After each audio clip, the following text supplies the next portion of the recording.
Hi guys, if you have a Pocket 2 or a Pocket 3, you may have noticed that when doing a long panning shots that the footage can look a little bit stuttery or jerky and not as smooth as you would expect. So what's going on? Well, in this video I'm going to explain why this happens and what you can do to fix it. So you shoot your video footage, get back home and then review your footage on the computer. You then notice that the panning shots have this weird jerky effect, like the video is stuttering. Now it doesn't seem to be a problem when moving up or down or other shots, so why in particular when panning? So I'm first going to explain why this issue actually occurs, and then afterwards I'm going to tell you how you can actually fix the issue. So if you're just interested in the actual solution, then skip forward to the time frame that actually appears on the screen. Okay, first of all, why does this issue occur? So the issue comes down to the actual frame rate that you are recording in. Let's say, for example, you're doing a panning over a landscape for a few seconds and the gimbal head is moving about 90 degrees. Now, let's say you've chosen a frame rate of 24 frames per second. So the shutter's going to close on the very first frame, then the gimbal head's going to move a tiny bit. The shutter will then close, taking another picture for the next frame, and then the gimbal will move on a little bit more, and so on and so on. And it's going to do this at 24 frames a second.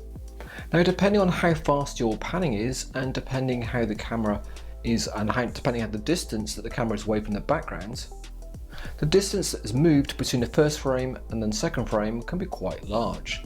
So if you're viewing the footage on a small screen like the Pocket 2 or the Pocket 3 itself, or perhaps a mobile, the physical distance on the screen itself might just be a millimetre or so, and therefore you're not actually going to notice it. Now, if you actually expand it right up to a larger computer monitor, then each individual frame over 24 frames is actually going to be maybe a few millimeters. And our eyes can actually process images at 24 frames per second, so that's why you can actually see almost every single individual frame. Okay, so that's why it occurs. Let's now talk about how to actually fix the issue.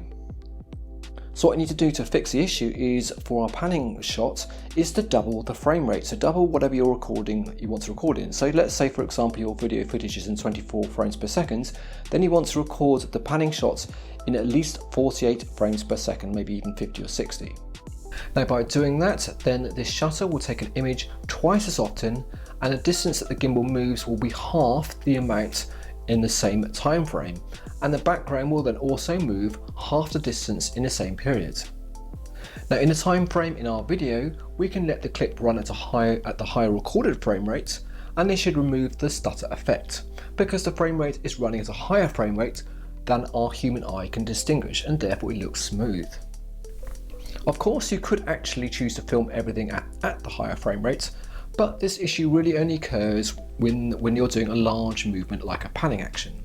So if the camera is not actually moving very far, for example if you're doing like a dolly shot or a static shot, then all you're going to do by recording in a larger frame rate is increase the file size.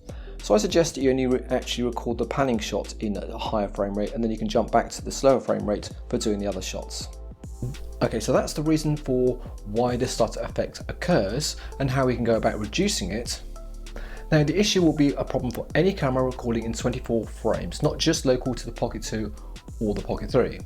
But I particularly mention these cameras as popular for doing walking videos while panning is most likely to be done. So I hope this information is useful for someone out there experiencing the issue.